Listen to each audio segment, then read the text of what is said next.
My name's Clara, and I never thought I'd be the kind of woman who eavesdrops on her husband's phone calls. But here I am, pressed against the kitchen door, my heart pounding as I strain to catch every word. She's clueless, Lydia. Absolutely clueless. Jack's voice drifts through the crack, dripping with disdain. Clara's so caught up in her little homemaker routine, she wouldn't notice if I danced naked in front of her with a neon sign. I clamp a hand over my mouth to stifle a gasp. Lydia. That's the name of his new assistant, the one he's been working late nights with for the past few months. And what about Anna? A woman's voice, silky and amused. Doesn't she notice Daddy's absence? Jack's laugh is cold, unfamiliar. Please. The kid's 7. As long as I bring her a new toy every week, she's happy. Clara does all the heavy lifting anyway. My fingers dig into the doorframe, splinters pricking my skin. How dare he? How dare he speak about our daughter like that? You know, Jack continues, his voice lowering to a conspiratorial whisper. Sometimes I wonder why I even bother coming home. It's all so mundane, predictable. But you, Lydia? You're anything but predictable. Flatterer, Lydia purrs. So, when are you going to leave her? The silence that follows is deafening. I lean in closer, my ear practically pressed against the door. Soon, Jack finally says. I just need to figure out how to do it without losing everything. You know how these things go. She'd take me for all I'm worth. I stumble back from the door, my legs suddenly weak. The kitchen spins around me, familiar surfaces blurring into a nauseating whirl of color. I grab the counter to steady myself, knocking over a vase of fresh-cut flowers. They scatter across the floor, petals crushed beneath my feet. Clara? Jack calls out, his voice sharp with alarm. Is that you? I freeze, panic rising in my throat. What do I do? Confront him now? Pretend I didn't hear? Before I can decide, the kitchen door swings open. Jack stands there, phone still in hand, his face a mask of practiced concern. Honey, are you all right? I heard a crash. I look up at him, this stranger wearing my husband's face. 15 years of marriage, and I've never seen him so clearly. I'm fine, I managed to choke out. Just clumsy. Knocked over the flowers. Jack's shoulders relax, relief evident in his eyes. He thinks I don't know. He thinks I'm still his clueless, predictable Clara. Let me help you clean that up, he says, already reaching for the broom. No, the word comes out sharper than I intended. I force a smile, softening my tone. No, it's okay. I've got it. Weren't you on a call? Jack hesitates, his eyes searching my face. For a moment, I'm terrified he'll see right through me, see the rage and betrayal boiling just beneath the surface. But he doesn't. Of course he doesn't. I'm just his mundane, predictable wife, after all. Right, he says, backing out of the kitchen. I should get back to that. Important client. As the door swings shut behind him, I sink to the floor amidst the scattered flowers. Tears blur my vision, but I blink them away furiously. This isn't the time for crying. This is the time for action.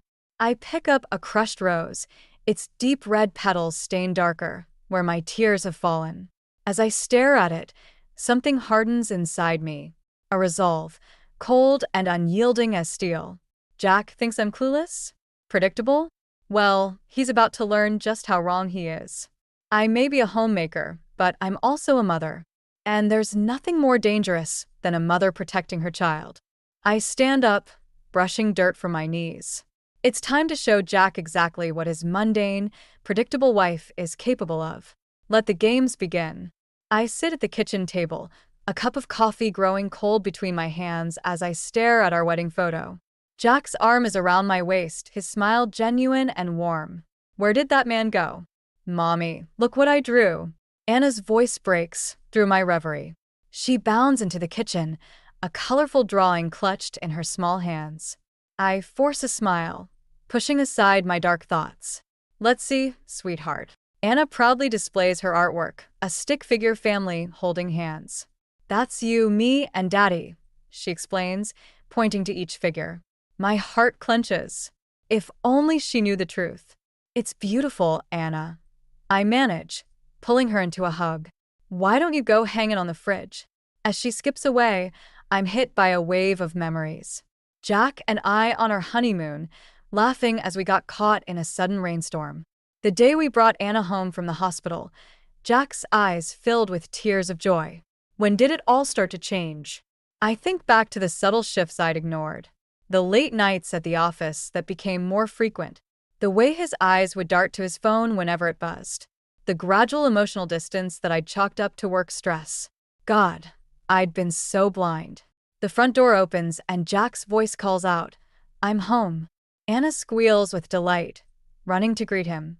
I stay seated, steeling myself. Jack enters the kitchen, Anna perched on his hip.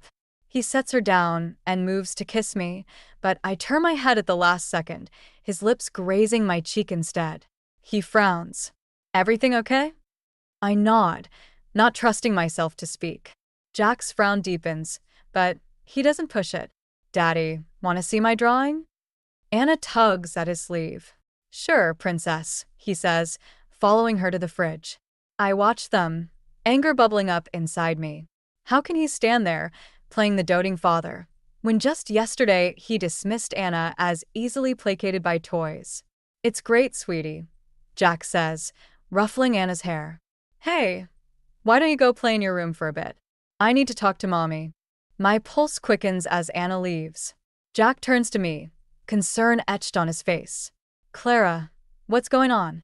You've been acting strange all day." I meet his gaze, searching for any trace of the man I married. Have I? I hadn't noticed. I guess I've just been distracted. Jack sits across from me, reaching for my hand. I pull away. "Talk to me," he pleads. "Whatever it is, we can work it out." For a moment, I'm tempted to confront him right then and there. But no, I need more. I need irrefutable proof. "It's nothing," I lie, standing up. "I'm just tired. I think I'll lie down for a bit." As I leave the kitchen, I hear Jack sigh heavily. Good. Let him worry. In our bedroom, I close the door and lean against it, my resolve strengthening. I won't let him gaslight me. I won't let him make me doubt what I heard. I move to my closet, pushing aside hangers until I reach the back. There, hidden behind old shoeboxes, is a small safe. I'd bought it years ago to store important documents. Now it would serve a new purpose. I open it and place my phone inside, the recording of Jack's conversations safely stored on it. This is just the beginning, I think, as I close the safe. Jack may think he's clever, but he has no idea who he's dealing with. I'm not just a wife or a mother. I'm a woman scorned, and I will not rest until I've uncovered every last bit of his deception. As I hear Anna's laughter floating up from downstairs, my determination solidifies. I'll protect her, no matter what it takes. And in the process, I'll reclaim the life and dignity Jack thought he could steal from me. Let the hunt begin. The next morning, I wake before dawn, my mind already racing with plans. While Jack sleeps, oblivious, I slip out of bed and head to his office. I pause at Anna's room, peeking in to see her peaceful face.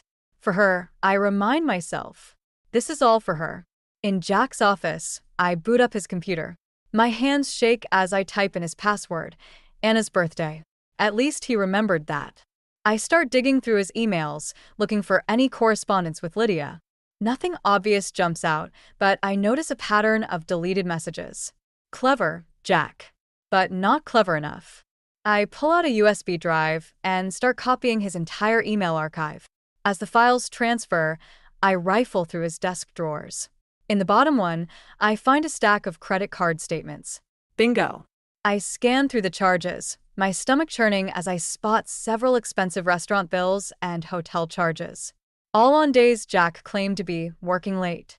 The computer chimes, signaling the file transfer is complete. I quickly shut everything down, leaving no trace of my investigation. Back in our bedroom, Jack is still snoring softly. I slip the USB drive and credit card statements into my safe, then crawl back into bed, my skin crawling at his proximity. Hours later, I'm in the kitchen making pancakes when Anna bounces in. "Mommy, can we go to the park today?" she asks, her eyes bright with hope. I smile, grateful for the distraction. Of course, sweetie. Let's have breakfast first. As we eat, Jack stumbles in, looking hungover. Morning, he grunts, reaching for the coffee. Daddy, we're going to the park. Anna exclaims. Jack winces at her volume. That's nice, princess. I've got to head to the office, though. Big project due. Anna's face falls. But it's Saturday. I know, I'm sorry. Next time, okay? He kisses the top of her head and heads for the door, not even glancing at me. As soon as he's gone, I turn to Anna. Hey, how about we make it a special day? Park, ice cream, and maybe even a movie? Her eyes light up. Really? You're the best, Mommy. At the park, I watch Anna play, my heart swelling with love. How could Jack miss this? How could he choose anything over our daughter's laughter? Clara? Is that you? I turn to see Sarah, an old friend from college. We exchange hugs and catch up, her eyes widening as I mention Jack's frequent absences. Clara, she says hesitantly, I don't want to overstep, but I saw Jack last week at a restaurant downtown. He was with a woman and they looked close. My breath catches. Blonde? Tall? Sarah nods, looking worried. Clara, is everything okay? I force a smile. Everything's fine. Thanks for telling me, Sarah. As she walks away, I clench my fists, anger boiling inside me. Another piece of evidence, another nail in Jack's coffin.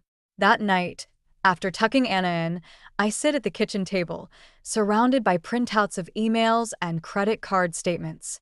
I've created a timeline of Jack's betrayal, each lie and secret rendezvous meticulously documented. My phone buzzes, a text from Jack. Working late again. Don't wait up. I laugh bitterly. Of course he is. I pick up my phone, hesitating for a moment before dialing a number. Hello, a gruff voice answers. Mr. Daniels? This is Clara Thompson. I'd like to hire your services as a private investigator. There's a pause. What exactly are you looking to investigate, Mrs. Thompson? I take a deep breath. I need evidence of my husband's affair. As I hang up, I feel a strange mix of sadness and determination. This is it, the point of no return. But as I glance at Anna's latest drawing on the fridge, I know I'm doing the right thing. Jack thinks he's won, that he's outsmarted me. But he has no idea what's coming. I may be just a homemaker, but I'm about to become his worst nightmare. I've become a master of deception, living a double life that would make Jack proud if he knew. By day, I'm the perfect wife and mother. By night, I'm a relentless investigator, piecing together the shattered remains of my marriage. It's a Tuesday evening when fate hands me an unexpected gift. Jack's in his study, door ajar, engrossed in another important phone call. I'm walking past with a basket of laundry when I hear Lydia's name. My heart races as I set down the basket and pull out my phone, hitting record. I lean against the wall, straining to catch every word. Lydia, baby, you know I can't tonight. Jack's voice oozes with false regret. Clara's been suspicious lately. I need to play the dutiful husband for a while. I clench my fists, willing myself to stay silent. Of course I miss you, he continues. God, the things I want to do to you right now. I squeeze my eyes shut, fighting back nausea. Clara? Please, Jack scoffs. She's clueless. Probably thinks I'm on a business call right now.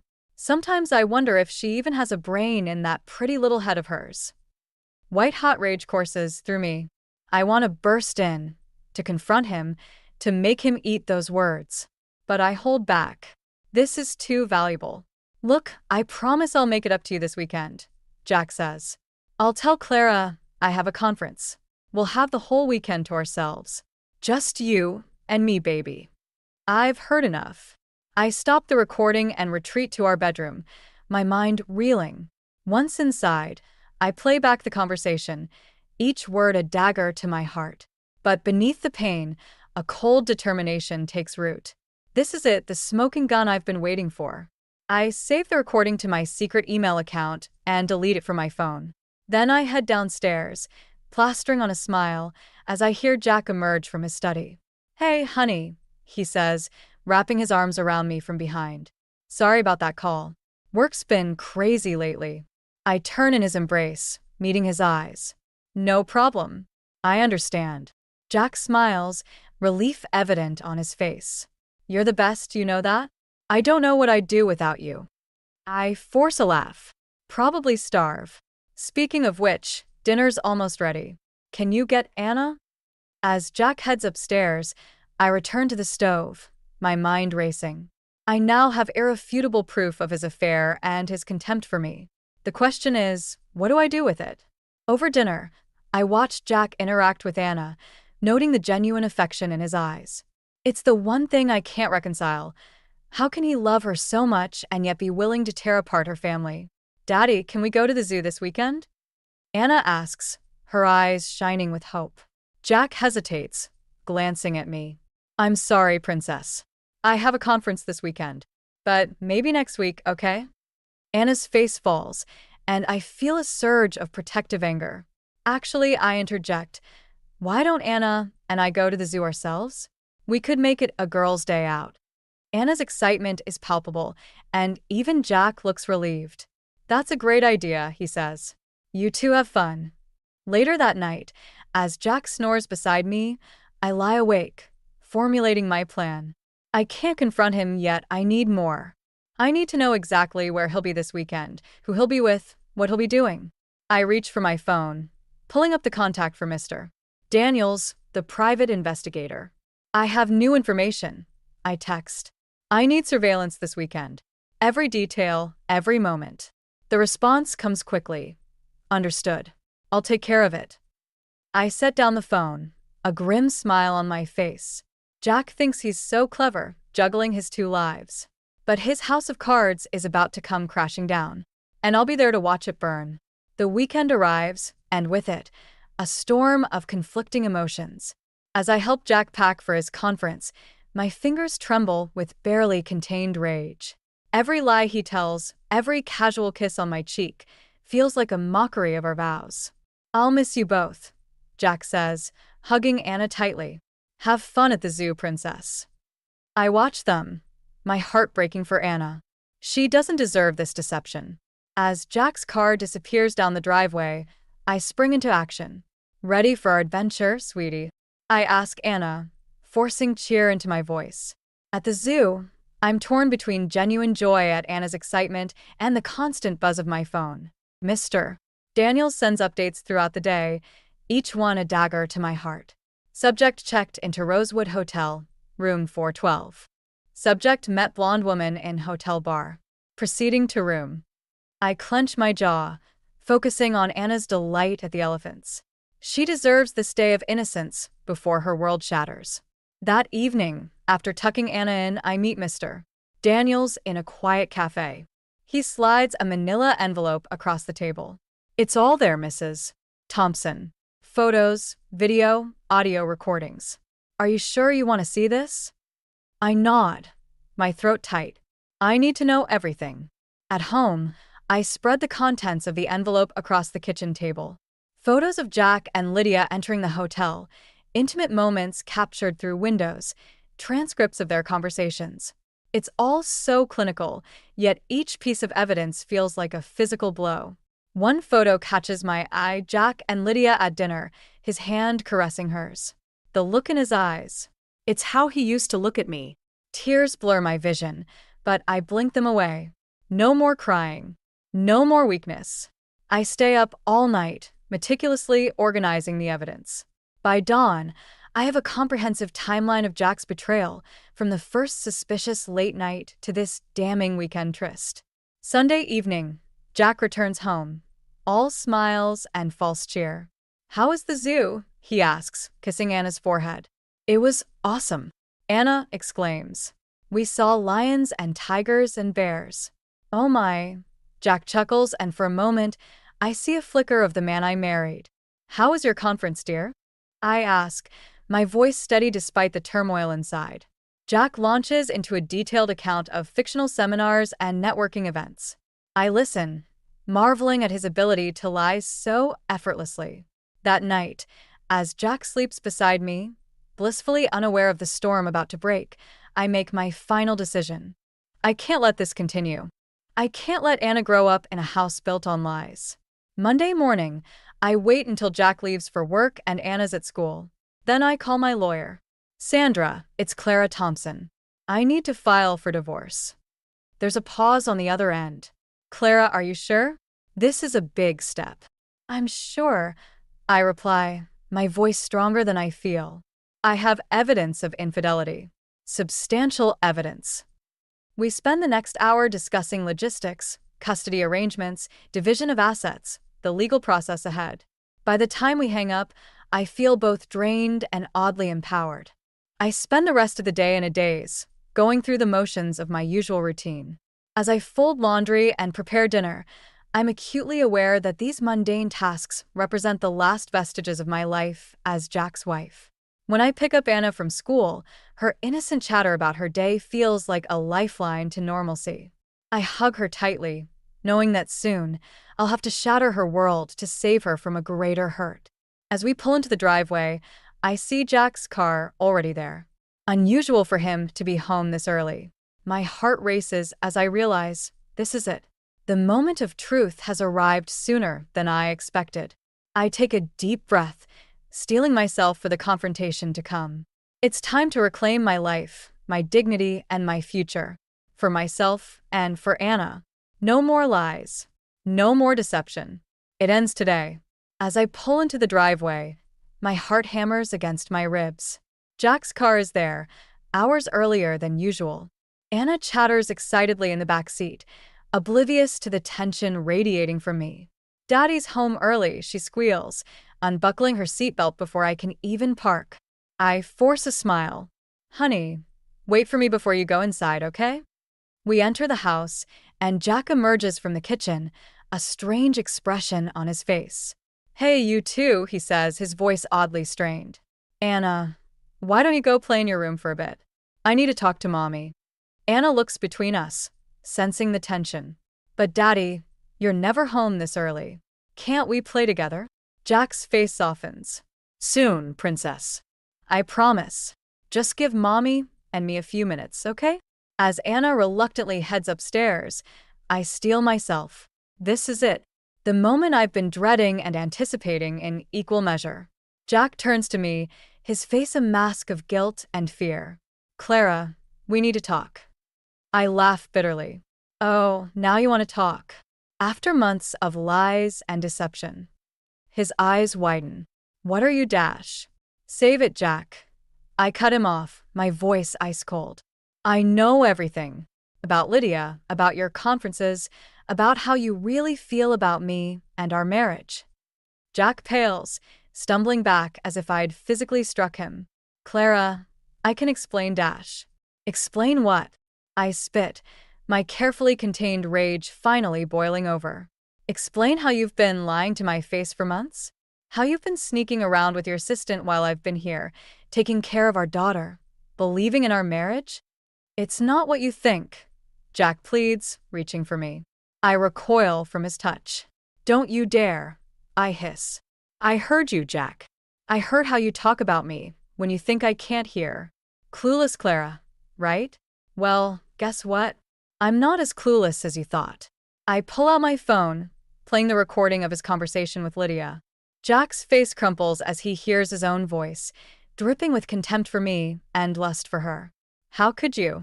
I whisper, tears finally breaking through my anger. How could you do this to us? To Anna? Jack sinks into a chair, head in his hands. I'm sorry, he mumbles. I never meant for this to happen. It just did. Things don't just happen, Jack, I say, my voice steadier now. You made choices. Choices that destroyed our family. A small voice from the stairs makes us both freeze. Mommy? Daddy? Why are you fighting? We turn to see Anna, tears streaming down her face. My heart shatters all over again. Oh, sweetie, I say, moving towards her. But she backs away. Is Daddy leaving? She asks, her lower lip trembling. Like Samantha's daddy did?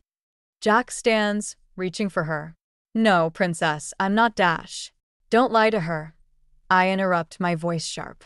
Not anymore. Anna looks between us, confusion and fear in her eyes. I want us to be together, she says, her voice small and broken. Can't we just be happy? In that moment, seeing the pain in my daughter's eyes, something inside me solidifies. This isn't just about me anymore. It's about Anna and the example I set for her. I kneel down, meeting Anna's gaze. Sweetie, sometimes grown-ups make mistakes. Big mistakes that hurt the people they love. And sometimes the best thing to do is to start over. But I don't want to start over, Anna sobs. I want things to stay the same. I pull her into a hug, feeling her small body shake with sobs. Over her head, I meet Jack's gaze. The guilt and regret in his eyes do nothing to soften my resolve. We can't stay the same, Anna, I say softly. But I promise you, no matter what happens, Mommy and Daddy both love you very much. That will never change.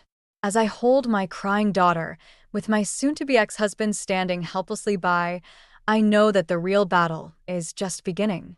But for Anna's sake, for my own sake, I'm ready to fight. No more lies. No more pretending.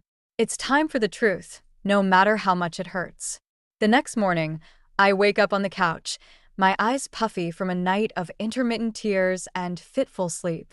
Jack had retreated to the guest room, leaving me to comfort Anna until she finally drifted off. I make my way to the kitchen, where I find Jack nursing a cup of coffee. His eyes are bloodshot, his usually immaculate appearance disheveled. For a moment, I almost feel sorry for him. Almost.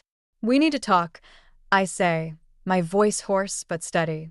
Jack nods, unable to meet my gaze. Clara, I dash. I hold up a hand, silencing him. No, Jack. You've done enough talking. Now it's my turn. I pull out a thick folder from my bag, the evidence I've collected over the past weeks.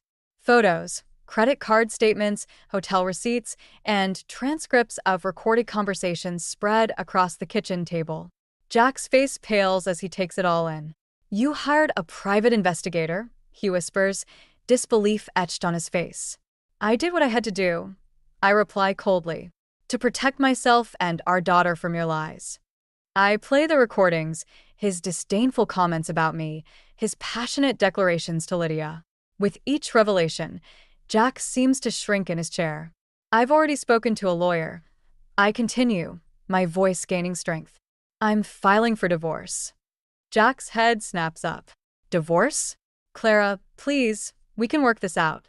I'll end things with Lydia. I'll go to counseling, anything you want.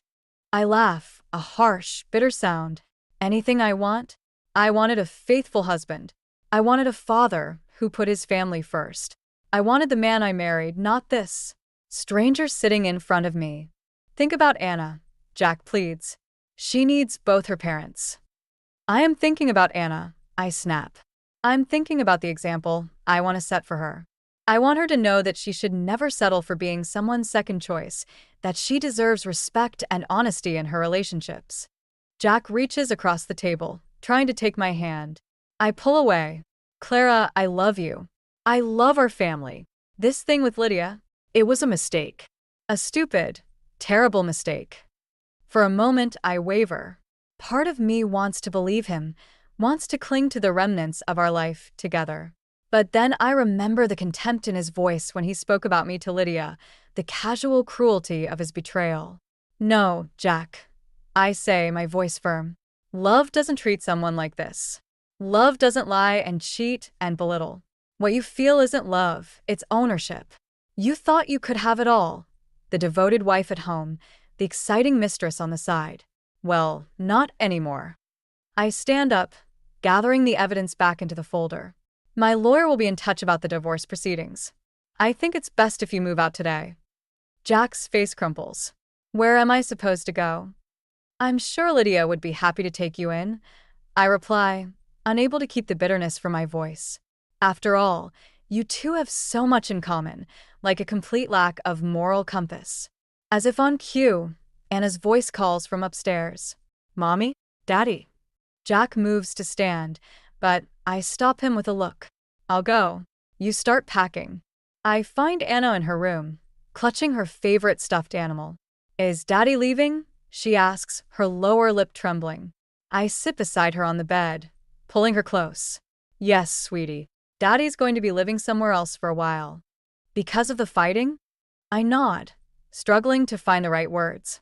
Sometimes, when grown-ups hurt each other very badly, they need to live apart to heal. Anna buries her face in my shoulder. Will Daddy still love me? My heart breaks all over again. Of course he will, baby. Daddy and I both love you very, very much. That will never change. As I hold my daughter, listening to the sounds of Jack packing downstairs, I feel a strange mix of grief and relief. The life I thought I had is over, shattered by betrayal and lies. But from the ashes of that life, I'm determined to build something new, something honest, something strong. For Anna, for myself, for the future we both deserve. 6 months have passed since Jack moved out, and the world hasn't ended. In fact, it's slowly but surely getting better. I stand in my kitchen, sipping coffee and watching Anna play in the backyard. She's laughing, chasing butterflies with a net I bought her last week. The sound of her joy is a balm to my soul. The divorce proceedings were messy, as expected. Jack fought tooth and nail to maintain his image, but in the end, the evidence was overwhelming. His company pushed him out to avoid scandal, and most of our friends sided with me once the truth came to light. I won primary custody of Anna, with Jack getting every other weekend. It's been an adjustment for all of us, but Anna's resilience never ceases to amaze me. The doorbell rings, pulling me from my thoughts. I open it to find Sarah, my college friend who first tipped me off about Jack's affair. "Ready for our volunteer shift?" she asks, smiling warmly. I nod, grabbing my purse. "Anna," I call. "Time to go, sweetie." The local women's shelter has become my sanctuary these past months. Helping other women rebuild their lives has been instrumental in rebuilding my own. Today, Anna's coming with us to help sort donations. As we drive, I catch Anna's eye in the rearview mirror. "Excited to help out today?" She nods enthusiastically. "Yeah. Miss Judy said I could help organize the toy donations this time." My heart swells with pride. Despite everything, Anna's kindness and empathy have only grown stronger. At the shelter, we're greeted by familiar faces. Women I've come to know and respect, each with their own story of survival. As we sort through clothes and toiletries, I overhear Anna chatting with another little girl, sharing her own experience of divorce with gentle wisdom beyond her years. "It's okay to be sad," Anna says softly. "But remember, it's not your fault. And your mom loves you so much." Tears prick my eyes, and I have to turn away for a moment to compose myself. Later that evening, after tucking Anna into bed, I sit on the porch with a glass of wine. The night is peaceful, stars twinkling overhead. For the first time in a long time, I feel truly at peace. My phone buzzes, a text from Jack. "Anna left her favorite stuffed animal at my place. Can I drop it off tomorrow?" I type back a quick affirmative, no longer feeling the sting of anger or betrayal at his name. It's been replaced by a calm indifference, tinged with pity for the life he threw away. As I sit there, I reflect on the journey of the past year. The pain, the anger, the fear, it all seems so distant now. In its place is a strength I never knew I possessed, a resilience forged in the fires of adversity. I think about the women at the shelter, about Anna, about myself. We're all survivors, in our own ways. And while the road hasn't been easy, I wouldn't change a thing, because this journey has led me here, to a place of self-respect, of purpose, of genuine happiness. Tomorrow, I have a job interview at a local nonprofit. It's a far cry from my life as a homemaker, but I'm excited about the prospect of a new challenge. Anna's thriving in school, making new friends, and excelling in her studies. We're building a new life, brick by brick, day by day.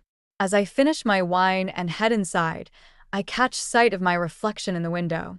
The woman staring back at me is stronger, wiser, and more alive than she's ever been. She's a survivor, a fighter, a mother. She's me, and for the first time in a long time, I'm proud of who I see. I close the door behind me, ready to face whatever tomorrow brings. Because I know now, without a doubt, that I can handle anything life throws my way. After all, I'm Clara Thompson, and I'm nobody's second choice. Nestled on the outskirts of a vast city, our house was the scene of a normal Thursday evening. After a tiring day at his auto repair shop, Tom would usually have a beer and relax on the couch, while I, Sandra, would keep my eyes fixed on my laptop to stay up to date on the newest cryptocurrency and stock trends. Our modest two-story house, which we chose because it offered the prospect of a future and a family, now felt more like a battlefield for our increasingly different lifestyles. So, what was today's market like? Tom asked in a casual tone, but I could feel the tension behind. It's now the standard for us, the same ups and downs as usual. Attempting to maintain composure, I responded, "Crypto looks good, though." Tom scoffed and threw down his beer a bit too forcefully. "Crypto once more. You are aware that not everything shiny is valuable." With a sigh, I closed my laptop and prepared myself for the dialogue we'd had 1,000 times over. Even though you can't fix every automobile that comes into your business, you nevertheless choose to fix it because you think it has value. How come you don't think my work is valuable? Because automobiles exist, Sandra. You are able to handle, repair, and sell them. It's just reckless what you're doing, throwing our money to the wind in the hopes that it will come back with more. I felt the anger bubble up. It's not reckless, Tom. It's calculated. There's a difference between gambling and investing. I wish you'd try to understand that.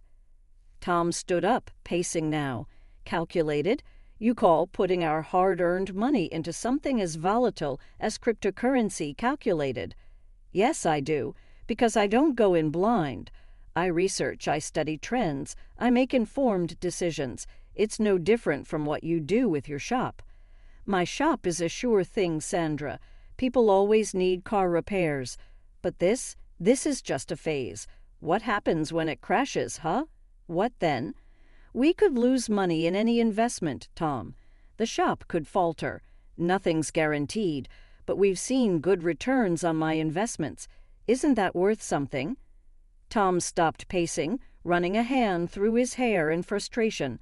It's not just about the money, Sandra. It's about security, about not risking everything on a damn coin flip. Why can't we invest more in the shop, expand it? That's a real, tangible way to grow our money. Put all our eggs in one basket. What if something happens to the shop? Tom, diversification is key.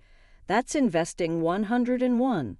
He shook his head, the gap between our perspectives as vast as ever. Diversification, sure, but into something stable, not this digital fairy dust. I stood up, now feeling the need to defend my choices, my independence. You know, for someone who runs his own business, you're surprisingly close-minded. And you're surprisingly stubborn, he shot back. All I'm saying is we could be using that money to build something lasting, something we can see and touch, not just numbers on a screen. The conversation was going nowhere, as usual. Let's just agree to disagree, okay? I won't criticize how you run your shop, and you don't criticize my investments. Tom sighed, the fight draining from him. Fine. But just remember, Sandra, when all this blows up in your face, don't say I didn't warn you.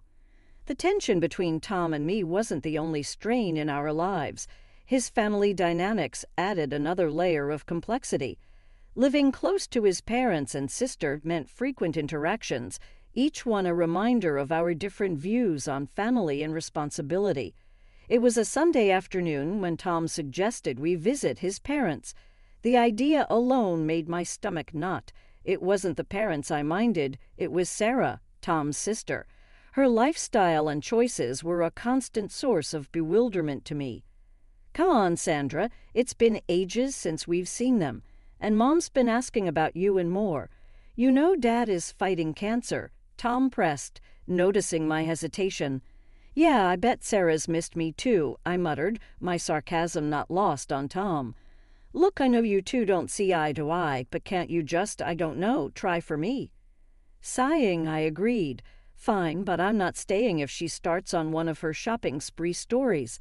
We arrived to find Sarah already there, flaunting her latest designer bag. The air of superiority she carried like a perfume instantly grated on me. "Look at this. Just got it yesterday. Isn't it just fabulous?" she gushed, barely acknowledging our presence.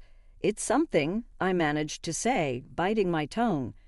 Tom's mother, oblivious to the tension, ushered us in. "Sandra, dear, so glad you could make it. You two should visit more often." The afternoon dragged on, with Sarah dominating the conversation, recounting her latest vacation and shopping exploits. I tried to keep a neutral face, engaging in minimal conversation, but my patience was wearing thin. "So, Sandra, still playing with your stocks and bits?" Sarah sneered, her tone dripping with disdain. "It's called investing, Sarah. You should try it sometime instead of blowing through money on things you don't need," I shot back, my annoyance breaking through. Tom shot me a warning look, but it was too late. Sarah scoffed. "Investing? Please, like gambling on the internet is anything to brag about. At least when I spend my money, I have something to show for it." "Something to show until it goes out of fashion next season," I retorted, unable to help myself. "That's enough, both of you," Tom's father interjected, his tone stern. "We're here to enjoy each other's company, not to argue about whatever this is." The rest of the visit passed in uncomfortable silence. As we left, Tom couldn't hold back his frustration. "Sandra, why do you have to provoke her? Can't you just let it go for one afternoon?" "Me provoke her? She's the one who started it with her snide remarks. I'm just not going to sit there and take it." "Tom, it's just sometimes I wish you'd try a little harder for the sake of peace." "Try harder? I'm not the one splurging on luxuries and then flaunting them in everyone's face. Why doesn't anyone tell her to stop acting like a spoiled brat?" "Because she's family, Sandra. We look out for each other, even if we don't always agree with what they're doing." "That's just it, Tom. Looking out for each other is one thing, but enabling bad behavior is another. There's a difference, and it's about time someone pointed it out to her." Tom sighed, the weariness evident in his voice. I know, but what can we do? She's set in her ways, and Mom and Dad aren't going to change how they treat her." "It's not just about Sarah, Tom. It's about us too. How are we supposed to plan for our future when there's always going to be this financial black hole in your family?" "We'll figure it out, Sandra. We always do." The news hit us hard and fast. Tom's dad, Mr. Harrison, had lost his battle with cancer. It felt like one moment we were discussing treatment options, and the next we were plunged into mourning. Amidst the shock and grief, Sarah, Tom's sister, took charge of the funeral arrangements. It wasn't long before she dropped a bombshell on us about the cost. Sitting in our living room, looking like a storm cloud had settled over his head, Tom relayed what Sarah had told him. "Sandra, Sarah says the funeral's going to cost $60,000. She's expecting us to chip in half." I nearly choked on my tea. $60,000, Tom. That's insane. Are we funding a funeral or a royal wedding here? Tom's face darkened, his eyes narrowing. "Now's not the time, Sandra. This isn't about the money. It's about giving my dad the send-off he deserves." "But $60,000, there has to be a mistake. It's too much." Tom's voice rose, and I could see the vein in his forehead starting to pulse. "My dad has just died, Sandra, and here you are haggling over pennies. What's wrong with you?" I flinched at his harshness. "I'm not haggling, Tom. I'm just shocked. We never even spent that kind of money on our own house." Tom stood up abruptly, his chair scraping against the floor. "You know what? I don't need this. I don't need you telling me what's too much for my own father's funeral. If you can't see past your Dan spreadsheets for once, maybe you should just stay out of it." The hurt from his words cut deep, but I swallowed my retort. This was grief talking, not my Tom. "I'm sorry, Tom. I'll transfer the $30,000 to Sarah. It's just, This is a lot to process." Tom paced the room, hands buried in his hair, a gesture of frustration I'd come to recognize over the years. "Yeah, well, it's not just about the money, Sandra. It's about doing right by him. And if that means paying whatever it costs, then so be it." When I confirmed the transfer to Sarah, Tom barely acknowledged it, lost in his own world of grief and anger. The distance between us felt like miles, not the few feet of our living room.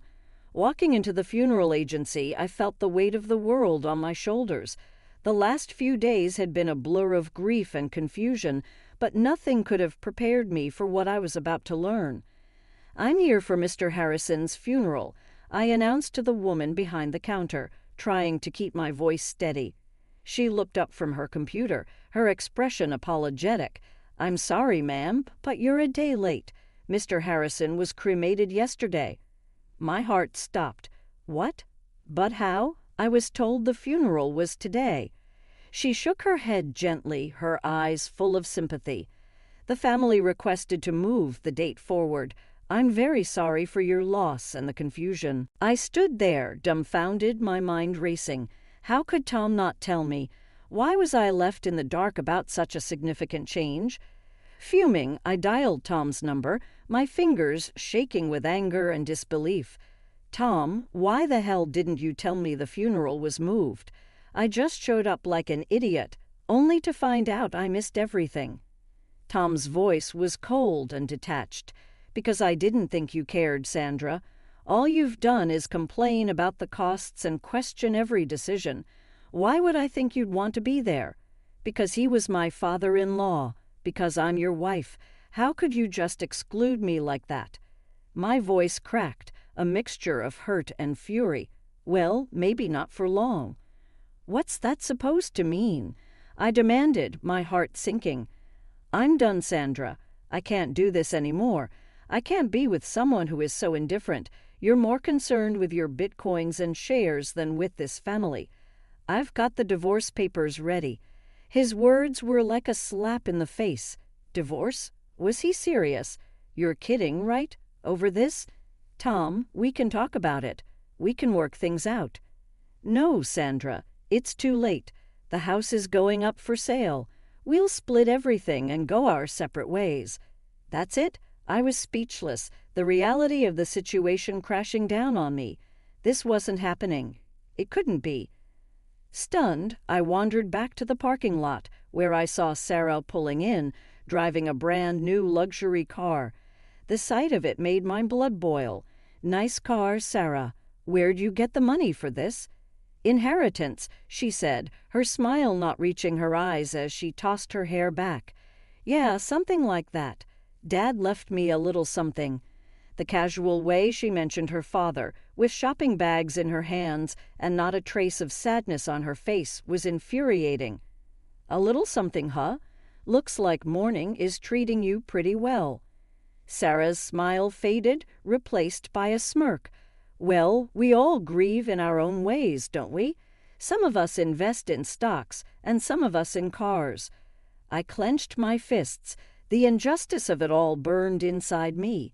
This was all wrong. Tom and I were falling apart, and here was Sarah benefiting from the chaos. "Enjoy the car, Sarah. Looks like it cost a pretty penny, or should I say a pretty dollar." She laughed, a hollow sound that echoed in the empty parking lot. "Oh, Sandra, always so concerned about the money. Don't worry, it's all been taken care of." I watched her walk away, her laughter lingering in the air. The man I loved wanted nothing to do with me, and the family I had tried to be a part of was showing their true colors.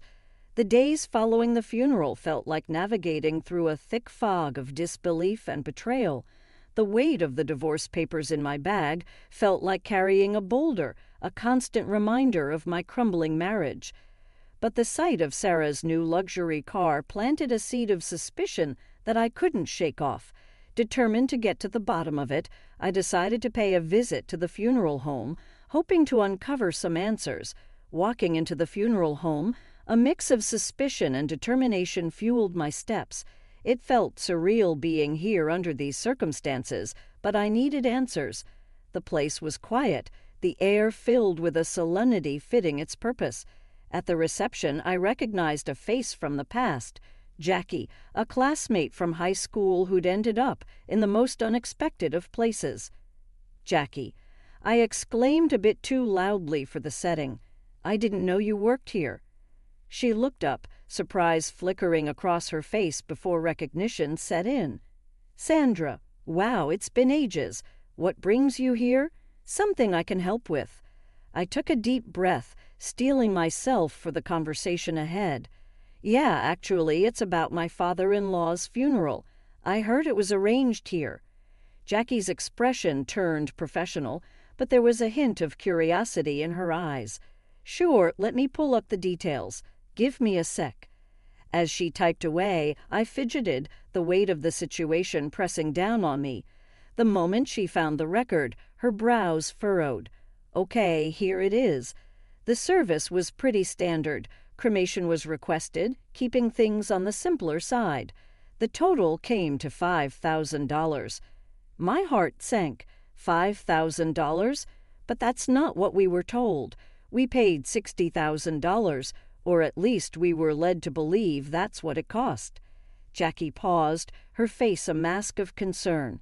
That's a huge difference. It was Sarah who handled the arrangements, right?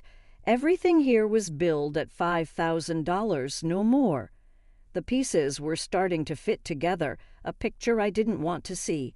Can you print me a copy of that bill? I need proof. Sure thing, Jackie said, her tone sympathetic. She quickly printed out a duplicate of the check and handed it to me. Holding the paper, it felt like a piece of a puzzle that would unravel a bigger deception. Thanks, Jackie. I've got to sort this out. Armed with the printout from the funeral home, my next stop was confronting the family, particularly Sarah. The air felt heavy as I drove to my mother-in-law's house, where I knew they'd all be gathered, probably discussing the estate and the aftermath of the funeral. My stomach churned with a mix of dread and determination. When I arrived, the house was eerily quiet. I hesitated at the door, gathering my courage before stepping inside. The sound of my footsteps seemed to echo through the hallway, announcing my arrival. In the living room, Tom, Sarah, and my mother-in-law were seated, looking like a picture of mourning that was about to be shattered. My mother-in-law, her eyes shadowed with grief, broke the silence first. "Dear, we missed you yesterday at the funeral. We thought you'd be there." Taking a deep breath, I replied, "I was told it was today. I'm so sorry for your loss." My voice was steady despite the churn of emotions inside me. I then turned to Tom. "Can we talk in private?" I hoped to spare his mother any more distress. Tom's response cut through the room. "No secrets here. You're not part of this family anymore." His words stung, but I pushed on, pulling up the check from the funeral home. "Then explain this to me. The funeral cost $5,000, not the $60,000 Sarah claimed. Where did the rest go?" Tom looked genuinely shocked, turning to Sarah with a bewildered, "What's this about?" Sarah squirmed under our gazes. I needed the money," she finally admitted, her voice small. The revelation seemed to hang in the air until Tom's mom, overhearing, added, "Your father saved for his own farewell. I even gave Sarah $10,000 more to cover everything." I did the math out loud, tension rising. $70,000 in total, and only $5,000 spent. "Sarah, where's the rest?" Flustered, Sarah confessed to splurging the money on a new car for herself, her gaze darting away, unable to meet mine. I expected Tom to explode, but instead he almost tenderly told Sarah, "You shouldn't have done that. Be more careful next time." His response floored me. "Careful? She committed fraud, Tom, and you're okay with that." Tom's justification left me reeling. "You wouldn't understand. You've got no family. You don't get what it means to stick together." That was the last straw. In front of them all, I signed the divorce papers with a flourish. "Sarah, you owe me $30,000. Pay up or I'm going to the police." Tom's protests followed me out the door, but I didn't look back. I'd seen enough, heard enough. The betrayal was complete, and so was my resolve. As I walked away, the finality of my action settled in. There was no going back, only forward from here, away from the lies and the deceit that had marred what I once thought of as family. Packing up my life into boxes felt surreal, like I was an observer in my own story. The "for sale" sign outside the house was a stark reminder of the finality of it all. By afternoon, I was settling into a small apartment that felt more like a fresh start than a downgrade. That evening, as I was sorting through the remnants of my past life, my phone rang. Tom's name flashed on the screen, a name I no longer felt attached to. I answered, curiosity edging out resentment. "Sandra, you need to back off Sarah." Tom's voice came through, tinged with an uncharacteristic harshness. "Back off?" I laughed, cold and sharp. "Not a chance, Tom. She took from me, and I want it back. Your sister is a thief." Tom was silent for a moment. "She's family. You wouldn't understand." "Family?" I scoffed. "That ship has sailed, Tom. As far as I'm concerned, you and your sister are just people I used to know." He tried to argue, but I cut him off. "Save it. Sarah has 2 weeks to return my money, or I'm pressing charges, and you stay out of it. You're nothing to me now." Hanging up, I felt a mix of sadness and liberation. The man I once loved was now just another obstacle in my path to reclaiming my life. 2 weeks later, a knock at my door heralded the return of my $30,000. Sarah stood there, her posture defiant, a smirk playing on her lips. "Here's your money," she spat, thrusting an envelope into my hands. "Happy now, you money-grubbing witch." I took the envelope, my gaze steady. "It's not about the money, Sarah. It's about principle, about not letting you walk all over people." She laughed, hollow and bitter. "Whatever helps you sleep at night." As she turned to leave, I called out, "Just remember, Sarah, karma's a real pain. What goes around comes around." Closing the door, I leaned against it, the envelope heavy in my hand. The money was a small victory, but the real win was standing up for myself, refusing to be a victim of their greed and lies. Life had found a new rhythm, calmer and more predictable. Then, out of the blue, my phone rang, displaying a number I hadn't seen in a while. It was Tom, a voice from a past I had neatly folded away. "Hey, I need a favor." "A big one." Tom's voice sounded more worn than I remembered. I paused, the suddenness of the call throwing me. "A favor?" "Tom, we're past favors, don't you think?" "It's Sarah. She's in deep this time. Dead's up to her eyeballs, and the wolves are at the door. We've sold everything. The house, the shop. It's still not enough." His words took a moment to sink in. "And you're calling me why? I'm not part of the circus anymore, Tom." He sighed, a sound of desperation. "Come on, don't be like that. You got out, made it big with your trading. Can't you spare something for old time's sake?" I couldn't believe what I was hearing. After everything, he still saw me as a lifeline for their mess. Spare something for her after she nearly ruined us with her lies? You've got some nerve, Tom. "It's not just for her. It's for all of us. You wouldn't be where you are without me. Don't forget that."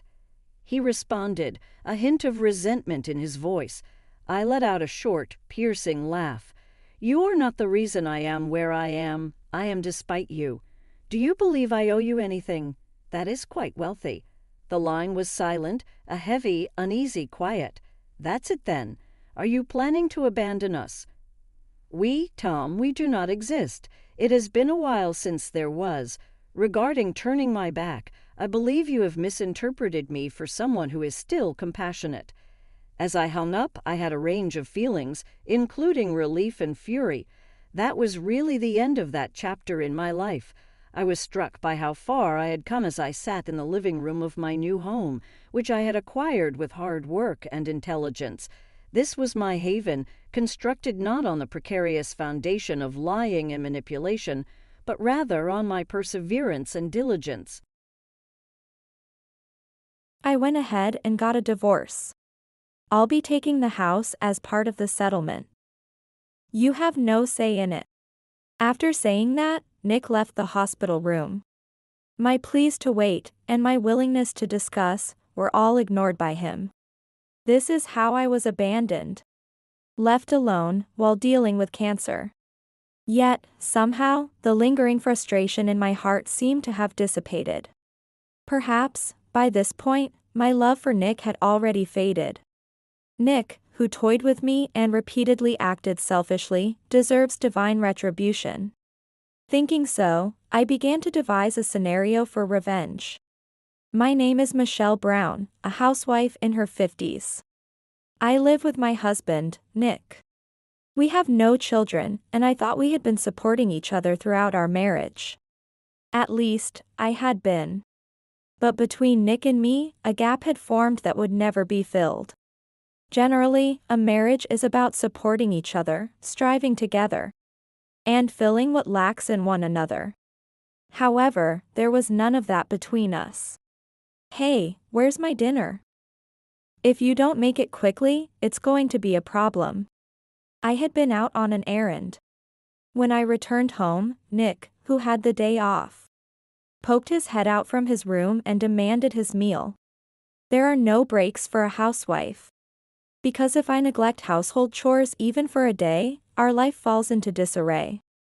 Meanwhile, Nick, a regular office worker, had days off. However, he spent these holidays only for himself. Even though I was busy with various things, in our 30 years of marriage, Nick had never once offered to help. Housework is the job of a housewife. It's only natural for a working adult not to shirk their duties. That was Nick's reasoning, and even if I was sick, he never allowed me to take a break from household duties. Sometimes, I was so sick that it was hard even to get up. Yet, when it was time to eat, Nick would come to my room and insist, make the meal. He never showed any intention of caring for me when I was ill. On the contrary, I have plans with friends, he would say, and leave the house alone, returning late at night, drunk. Marriage is about supporting each other, that's why I married Nick. However, Nick and I had vastly different views of marriage. I tried various things to bridge this difference when we were newly married. But no matter how much I tried to talk, Nick never admitted he might be wrong and harshly scolded me, saying, "Don't complain when you're just a housewife." My love for Nick had long since faded. It's not that I was thinking of leaning on Nick or anything like that. Just that I am human too, and there are days when I suffer. So it would be nice if he could support me a little during such times. But even that notion was not acknowledged by Nick. From the moment I realized this, the distance between Nick and me gradually widened. Eventually, I no longer felt like facing Nick, and as the days passed, even seeing his face became a burden. Our relationship had completely cooled off. I knew better than anyone that continuing this relationship would not be good. Then, a change occurred in my body. I had always been prone to illness, but this felt clearly wrong. So I contacted my father at my home, and he took me to the hospital. There, I was diagnosed with cancer. Fortunately, it was discovered early, so there was a chance for treatment. I immediately asked my father to pick up the essential belongings from our house. And I proceeded with the hospital admission procedures. Nick was at work, so I briefly messaged him that I had cancer and was going to be admitted for treatment right away. Honestly, the image of cancer treatment being difficult and a painful struggle made me extremely anxious about what lay ahead. And at that time, the person who came to mind was Nick. I thought I had fallen out of love. But perhaps, deep down, I wanted to face Nick and spend time together as a couple. Now, weakened as I was, maybe even the cold, inconsiderate Nick, who had never shown concern for me, would worry and ask, "Are you okay?" He might even offer some kind words. Even if he visited just once, that would have been enough. I wanted to see Nick's face just once. I wondered if he would struggle with daily life without me. I felt sorry now that I could no longer do the housework. However, no matter how many days I waited, Nick never showed up. My messages were read, but not a single word came back, not even a simple okay. It was as if he didn't care about me at all. Despite having cancer and being so weakened, Nick showed no signs of concern for me. This fact shook my head deeply, causing me unimaginable pain. I knew it was foolish of me to have expectations. But is it really so bad to want some concern from your husband when you are weak? Is it so unforgivable? I had no intention of being a burden to Nick. I just wanted him to worry about me, to care for me, even if just a little. Even this small selfishness was not allowed for me. I decided to stop expecting anything from Nick. Switching my thoughts, I fought against cancer desperately. As expected, the battle with the disease was agonizing. The medication surely broke down my body. And there were many nights when I was too ill to sleep at all. I often thought about stopping the treatment and just letting my deteriorating body meet its end. Every time, my parents' encouraging words, "You'll surely get better," forced me to muster my weakened will and keep going. One day, feeling ill, I was staring blankly at the ceiling in my hospital bed when the door to the room suddenly opened. My parents weren't scheduled to visit that day. So I wondered who it could be as I looked up, and there was Nick. Had he finally come to check on me, worried about how I was doing? Seeing my face, so emaciated and haggard, I worry if Nick might dislike me even more. Various thoughts raced through my mind, leaving me speechless.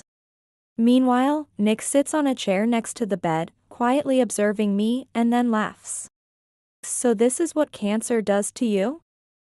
You look terrible, hardly like a woman at all." Those words send a chill down my spine. Such words should never be spoken to me, still fighting cancer. I wish he would say no more. But despite my feelings, Nick continues with even harsher words. "Life has been truly wonderful without you. The house is falling apart, but I'm hardly ever there. Life without you is so much easier." His heartless words wound me again. Why must I be subjected to such words? Why doesn't he say anything that shows he cares? Even though I want to confront Nick, my weakened body fails to respond. And I can only silently receive his harsh words. I stare at him with vacant eyes. Then, noticing my gaze, Nick laughs mockingly and says something unbelievable. "I went ahead and got a divorce. I'll be taking the house as part of the settlement. You have no say in it." My vision blurs. He divorced me without my consent? Why? As I remain silent, Nick continues to speak. "I've fallen in love with someone else. She's 20 years younger, but it's serious. You were in the way of our relationship. He had an affair." That thought crosses my mind, but after saying what he wanted, Nick starts preparing to leave. "Wait," I say, but Nick doesn't listen. There's no love left for me in him. Realizing this hurts, but then it no longer mattered. Understood. As I say that, Nick laughs contentedly and leaves the hospital room. From then on, I fought even harder in my battle against cancer. Despite the difficulties, I held firm in my resolve to fully recover from cancer and regain my health, diligently undergoing treatment. Living like this for 2 days. It might seem short, but for me, unable to sleep properly at night, those 2 days felt very long.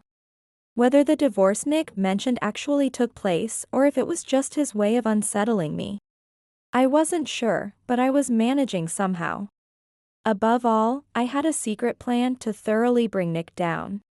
Realizing this would surely unsettle even the unfeeling Nick.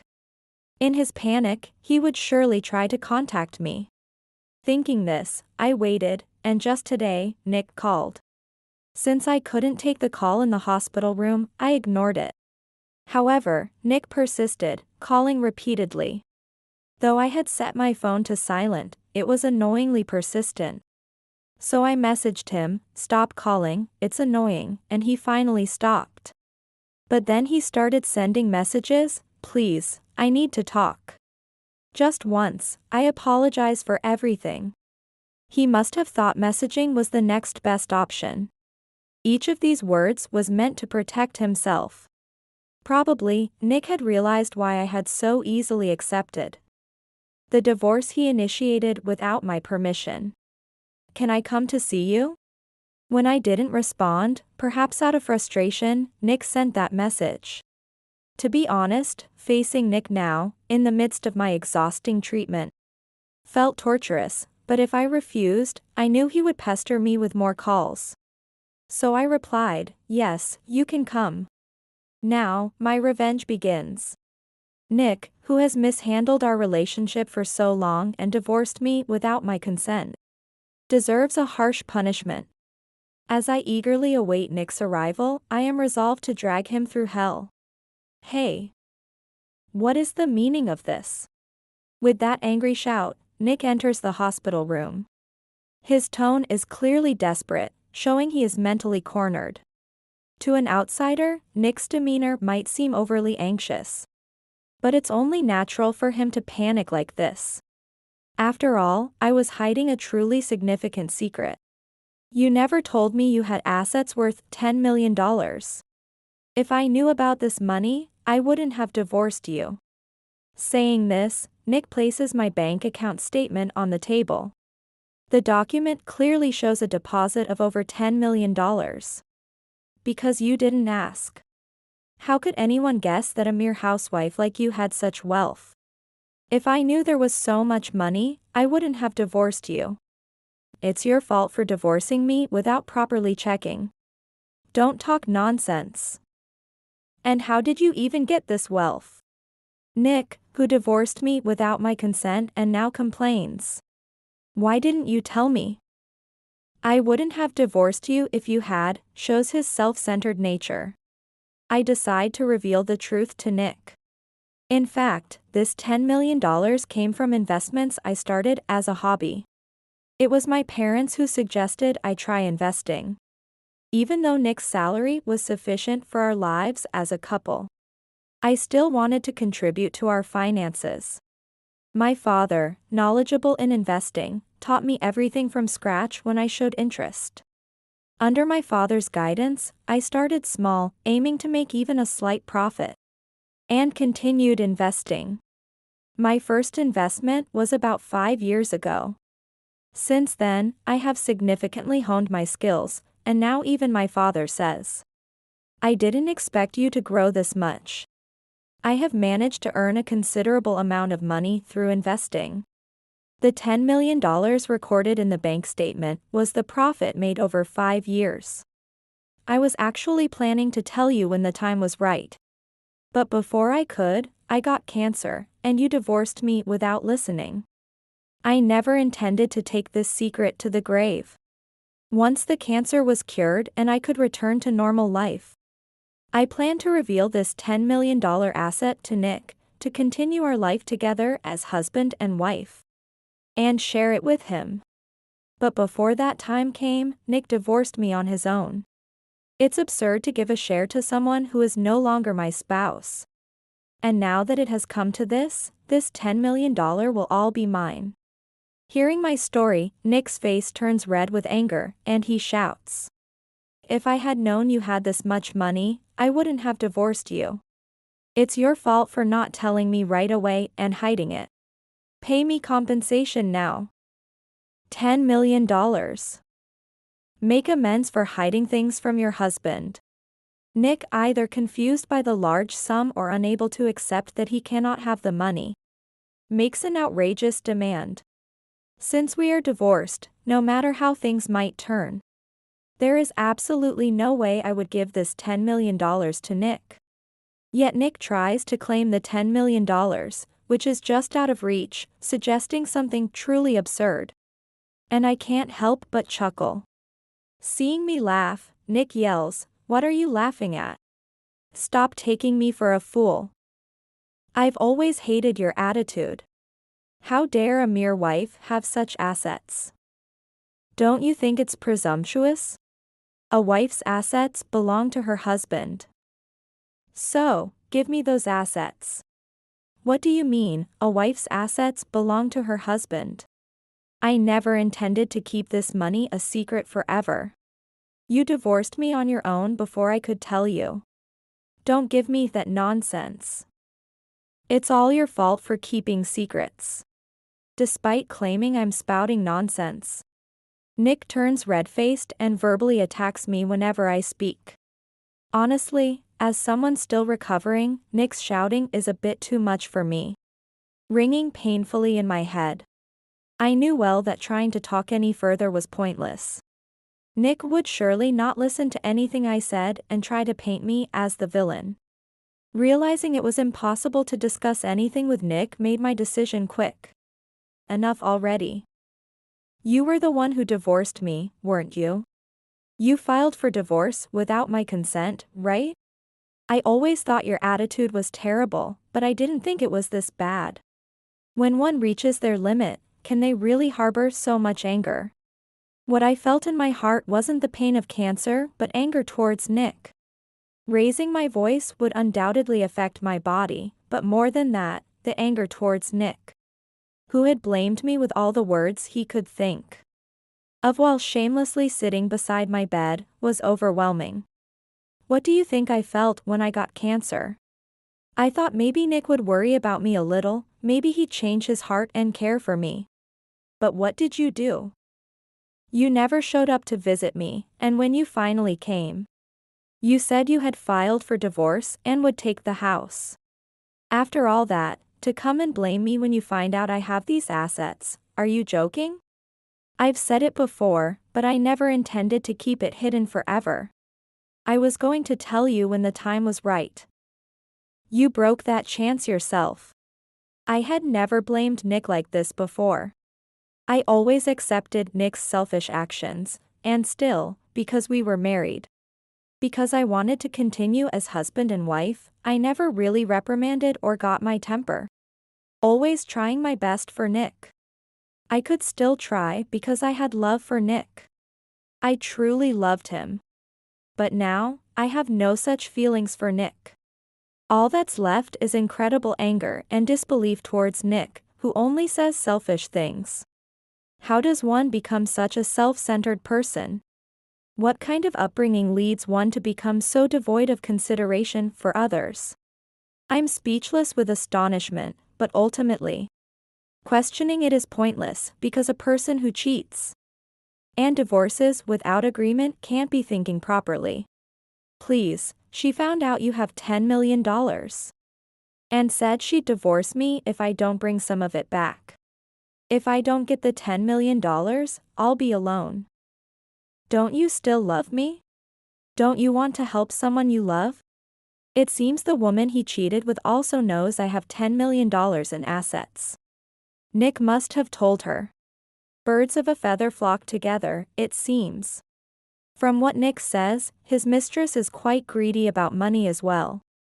It feels almost like it's someone else's problem.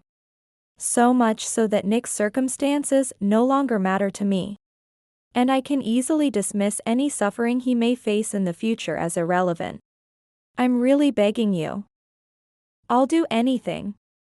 Please give me the $10 million. If not, I'll be in serious trouble. Please help me. Saying this, Nick kneels on the spot, asking.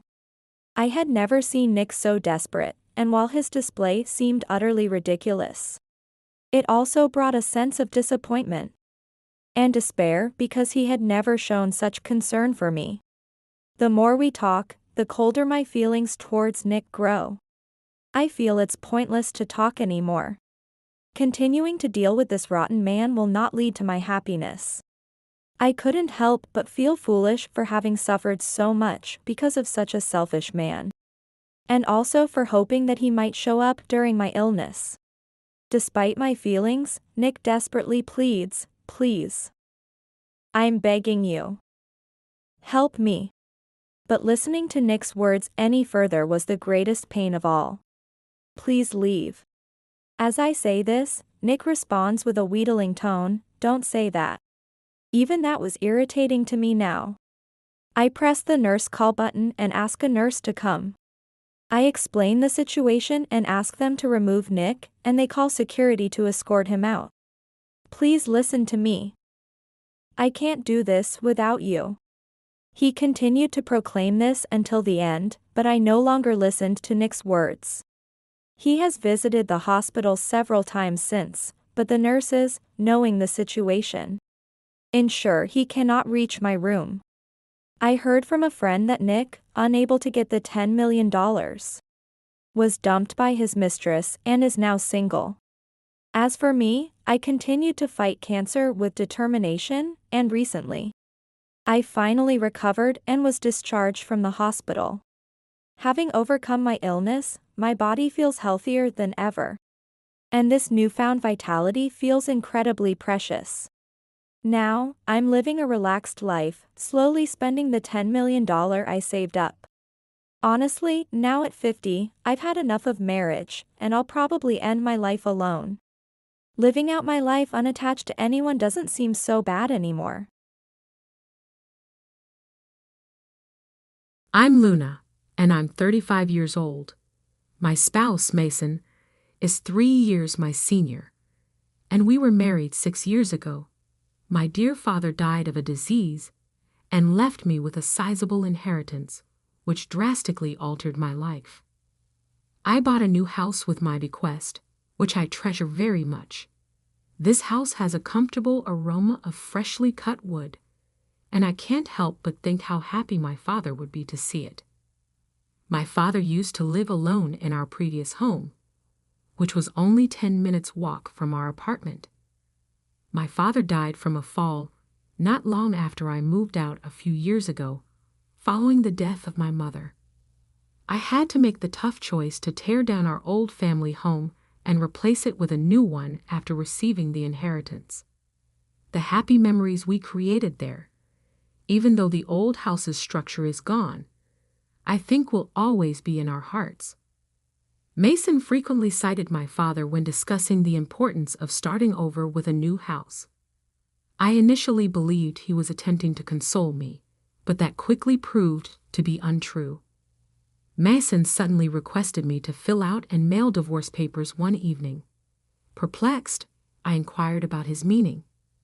He told me quite frankly that we were divorcing, and that the new house he was having constructed with my father's money was for his mistress, who he was going to live with. I was taken aback upon discovering his adultery. In sharp contrast to how he described our relationship, he acknowledged having an affair for approximately 9 months, during which time he described his mistress as charming, caring, and truly in love with him. Mason said he would take the house as alimony, saying he had no further benefits from our 6-year marriage that had produced children, and that he always hated returning home to me. I went to Mason for solace since I was upset, but he gave me the finger instead. He said that my behavior influenced him to have an affair and ultimately decide to leave, and he held me accountable for his actions. He called it my alimony and gave me an envelope containing $12,000, telling me to be thankful since he was about to move into the new house. Feeling both overwhelmed and composed at the same time, I gave the envelope back to him and declined the money. Constructed with memories and inheritance in mind, the mansion was intended to be a haven, but it was now the focus of a devastating discovery. I said unequivocally, "If you no longer love me, there's no reason for us to stay married." And I consented to the divorce. I don't require cash. Mason expressed amazement at how easily I came to terms with our marriage's dissolution. He acknowledged and said, "Well, if you say so, just don't ask for it back later." He packed up his things and departed a few days later, taking the keys to our freshly constructed home with him. But soon after he moved out, Mason contacted me hysterically, his voice strained with fear. "What actions did you take?" When the police arrived at the house, They discussed trespassing charges and warrants. What is happening? He claimed that while he was with his lover, the cops had broken in and demanded to know if they knew it was lawful to do what they were doing. You entered this residence using a stolen key, which is theft and trespassing, which is why we are here. Are you aware of that? The cops said. Shaken and disoriented, Mason turned to face his lover, who looked at him with equal confusion. This is your home, right? She muttered. You mentioned that you wanted to show me. He angrily yelled, Be quiet and stay out of this, to which one cop cut him off. Sorry to disrupt, but we need to handle this at the station. Mason called me desperate, caught between his woman and the police. Why is this occurring right now? How did you act? Calmly, I haven't done much, was my response. I just reported that there were strangers in my house and that my house keys were stolen. It makes sense to contact the police. I had already reported the incident, reverted to my maiden name Luna, and filed the divorce papers. This is my home, Mason. I firmly stated as I went on. Didn't you agree to give it to us as alimony? I never consented to that. He disagreed. You may easily manipulate events to support your story. Are you kidding? How on earth do you think you own that house? The person on the house contract is me. I own the land and I paid for it with my father's inheritance, I declared categorically. Mason said, But your father said it was for us. You were my husband at the time. Now that we are divorced, we hardly know one other. Why do you believe that this is your land? I snapped back. When he became sick, my father made the sensible decision to give me the land rights in order to avoid any issues in the event that something occurred to him. Maybe he anticipated something similar, which is why he suggested tearing down the old house and erecting a new one. I could see more clearly than ever before that property and money might readily turn into sources of conflict. Mason's ordinarily composed manner began to make sense to me after I agreed to the divorce. I thought, So you planned this all along? I did nothing wrong, he shot back, sounding defensive. From the beginning, you have misinterpreted every detail.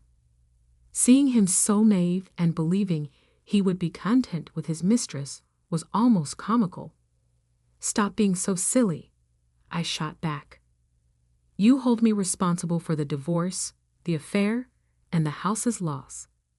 Now that you're caught between your fiancé and the authorities, how does that feel? Mason, obviously unhappy with the turn of events, could only moan in response. Hating me is the wrong path. Your whole mess is what you're doing. Do you know the saying, you reap what you sow? You deserve this.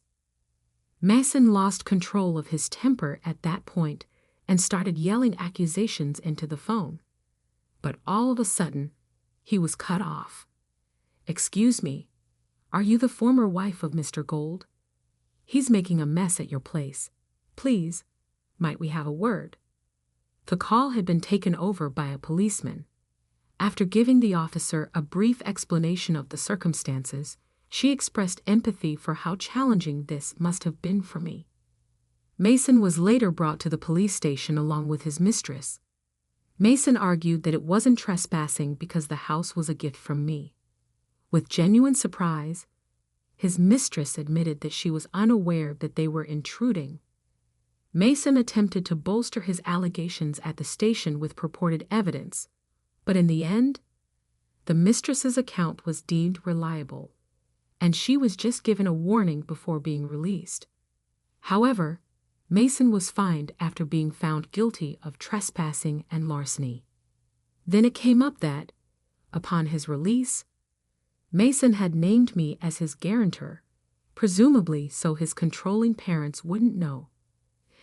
The officer gave me this information, obviously frustrated. Why should I act as his surety?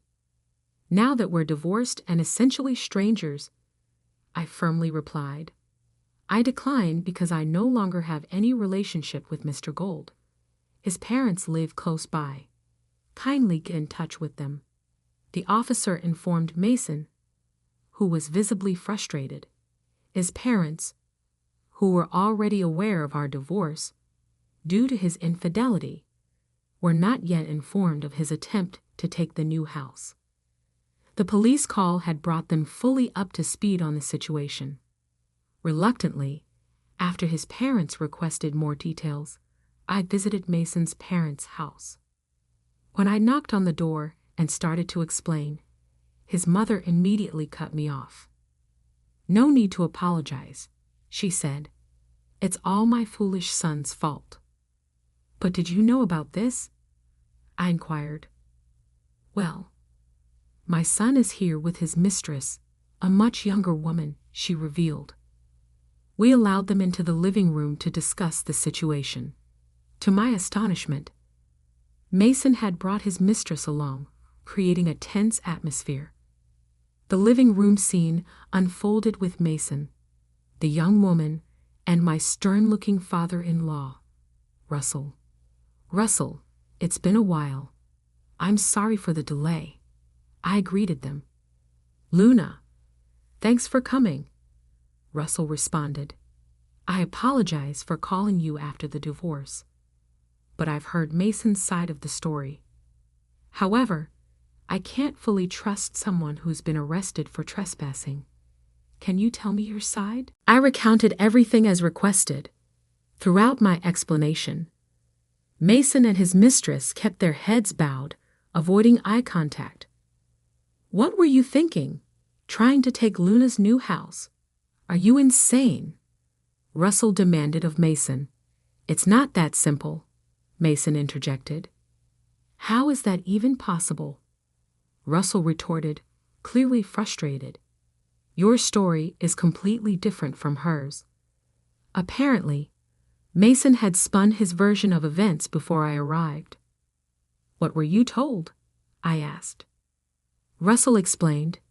He claimed you willingly transferred the house to him, then changed your story and reported him, leading to his wrongful arrest. Really? He said that. I was incredulous. It's true that when we discussed the house, I didn't object, but that doesn't mean I agreed to transfer ownership to him. To suddenly claim the house as yours and report it is beyond comprehension. I'm so sorry, Luna, for having such a son. Mason's mother apologized. What are you saying, Mom? Mason argued. I'm telling the truth. Luna wasn't agreeing. She was too stunned to speak. I nodded in agreement with Russell. Despite everything, Mason continued to make excuses. Anyway, you never mentioned owning the land. If I'd known, I wouldn't have done this. If I had told you, you'd have found another excuse to do the same thing, I replied. How can you say that? Were you spending a lot on her? Mason asked, gesturing towards his mistress. No, why would you think that? I responded. Right after our divorce, I happened to run into one of your colleagues. When I mentioned the divorce, I received some shocking information that left me reeling. I continued. Mason's college had looked uncomfortable during our conversation. No offense, but I thought it might happen. The colleague had said, What do you mean? Didn't he tell you? I asked, the colleague shifting uncomfortably. The colleague finally spilled everything, revealing details that I should have known sooner. I wasn't initially aware of the full extent of Mason's actions, but a conversation with one of his colleagues soon brought everything to light. Mason had been openly bragging about his mistress, a woman 15 years his junior, lavishing her with expensive bags and jewelry. He boasted about his plans, even sharing that he intended to divorce me to marry his mistress, capitalizing on her recent inheritance from her deceased father to build a new house. He said, Once the house is built, I'll divorce Luna, and somehow claim it. No matter the opposition, I'll get it. Then my young new wife and I will live in the big house. The colleague recounted, it seemed the house built with my father's inheritance was not just a home, but a grand gesture intended for his proposal to her. Hearing this, I confronted Mason. I've heard everything. Do you still insist you did nothing wrong? I asked, my frustration evident. Mason, visibly flustered, attempted to justify his actions. Well, yes. I bought her gifts. So what? I used my own money and gave Luna her living expenses. She's not my destined partner. This woman is. I brought her here today to announce our marriage. His parents, present during this confession, reacted with shock. However, the most astonishing response came from the mistress herself. Mary, did I ever say that we were even dating? She declared. What do you mean? Mason asked, bewildered. Exactly that, she replied firmly. I'm not in a relationship with him. I only approached him for a sugar daddy arrangement. I told you from the start that I was looking for someone for that kind of arrangement, and even married men were acceptable. You agreed to it initially, but now what are you talking about? That's creepy, she stated. Mason went pale, stunned by her revelation. At that point, I asked her, so why did you come here with him today? The mistress explained, I came to ask for more time to pay the alimony. I knew he was married, so it was an affair, and I was prepared to pay the alimony. But I'm still a student. A student? How old are you? Russell, Mason's father, interjected, looking bewildered. I lost my parents early and have been engaging in sugar dating to pay for college. I sold all the gifts for living expenses, she confessed. This revelation turned the entire room silent, leaving everyone to digest the depth of deception and the surprising turn of events. As the discussion unfolded, the mistress clarified her financial situation, indicating she didn't have savings to immediately start paying the alimony. I've just secured a job and can start paying alimony from my salary, she explained. So you came here to ask me to wait for the alimony? I asked. Yes, that's right, she confirmed. Mason, who had been silently listening, suddenly erupted in anger. Didn't you hear her?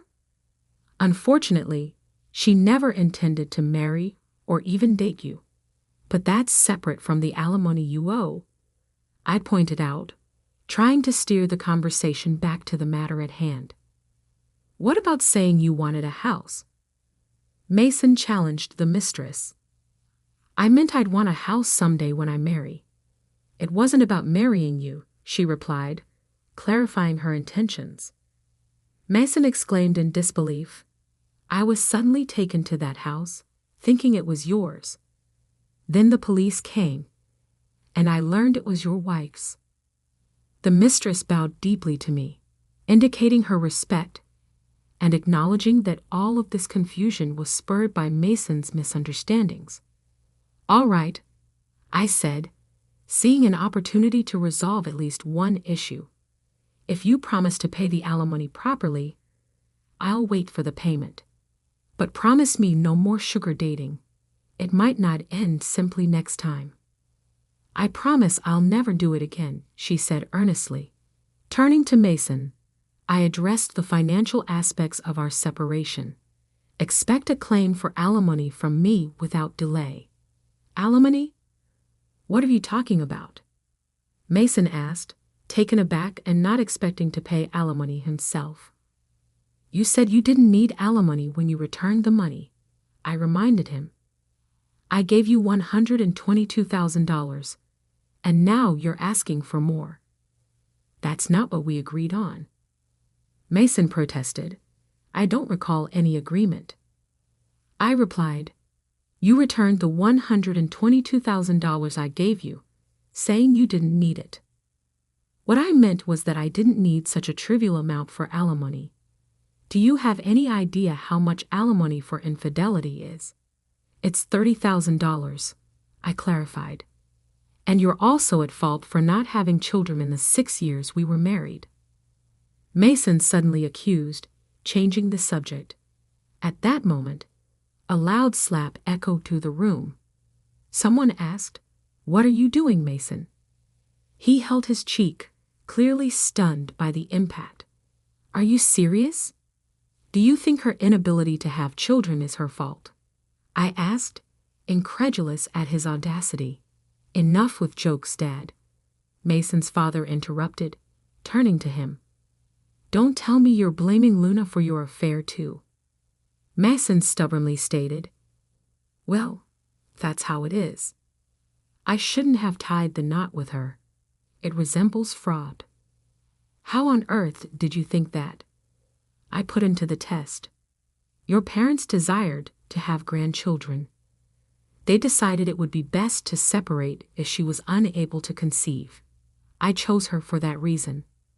Mason's father remarked, looking plainly upset, "We must have raised you incorrectly if you really think that. Your mother waited 8 years to become pregnant. Before Mason was born, Deborah, Mason's mother, had to go through 8 arduous years of intensive reproductive treatments. Observing others have a simple time starting children while she battled caused her great stress and sadness. Tears were now streaming down her cheeks as she listened to the drama play out, a silent witness to the grief her son's actions had brought back. Russell, Mason's father, finally said, "Leave this house now," clearly disappointed. Mason posed the obvious question, "Why?" Russell replied, "You're a long-awaited son, and I can't bear to look at you now." His voice was laden with anguish. "Remain away until you have a true understanding of your mistakes." "But where ought I to go?" Mason questioned, a hint of desperation in his tone. "Go back to our apartment," I said. "We've already canceled that flat. It was unnecessary to keep with the new house. I immediately canceled it after calling the police. There is nowhere for you to go back to." Mason realized he had nowhere to go and was clearly shaken. He attributed his mistress's actions to his frustration. "You are to blame. You now claim you never meant to marry me, even though all the money has been spent. It is a scam," she answered calmly, saying, "I was upfront about it being a sugar relationship. I never made gift or money requests. Feel free to file a lawsuit. But don't forget about the alimony. I have documentation of our agreement." I added, observing Mason become agitated. He stumbled and said, "Wait, please wait." I ignored his request and called his parents to let them know what was going on before leaving their home. Later, after learning Mason no longer resided at his parents' home, I retained legal counsel and issued a demand letter for alimony. I ensured that it wasn't delivered there. The receptionist at his place of employment questioned, perplexed as she studied the letter, "Why is it being sent here?" "Sending such documents to residential and employment addresses is feasible," I clarified. "Is this what this is about?" she asked, observing Mason's pallid, trembling appearance. "Yes," I said. "I simply stated the facts. I was not requested to be silent. It is his own fault." The demand letter that Mason's employer received immediately became public knowledge of his activities, including his engagement in sugar dating. His professional reputation took a hit as this revelation caused a larger conversation among his peers.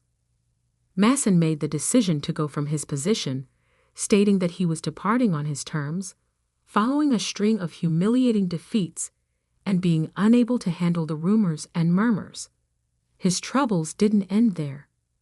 Feeling that he was a victim of marital fraud, he sought for free legal help. The legal advisor was not supportive, though.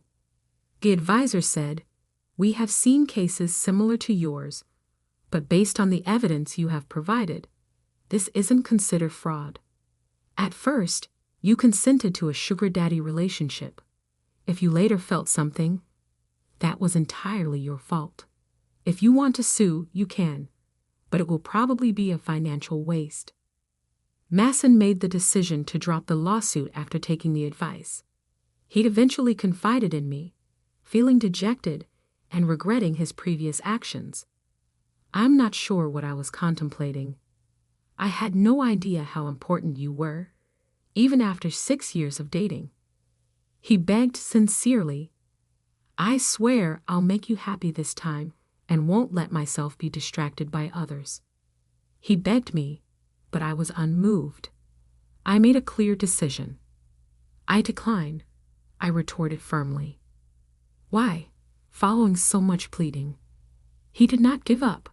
I had realized during those 6 years that Mason was not a good person. He tried to take what was rightfully mine, put all the blame on me, and then came back brazenly when he had lost everything, expecting to make amends. Why would I want to be back with someone who is so self-centered? I inquired. You don't have to put it that way, said Mason. The same things you said to me once. Still, I was determined. Knowing his current situation, I firmly said, never contact me again. After that, I hung up, erased all of his contact details, and modified my phone number. A few days later, something unanticipated happened. I was told by one of the neighbors, your ex-husband came to the house the other day. He made a disturbance, so we had to chase him away. What did he have in mind? Shocked, I pondered out loud. To scare him off, the local ladies, who were aware of the circumstances, had even feigned to call the police. I haven't seen him since, so I don't know where he is or what his circumstances are right now. However, I have no doubt that he is not living a happy life.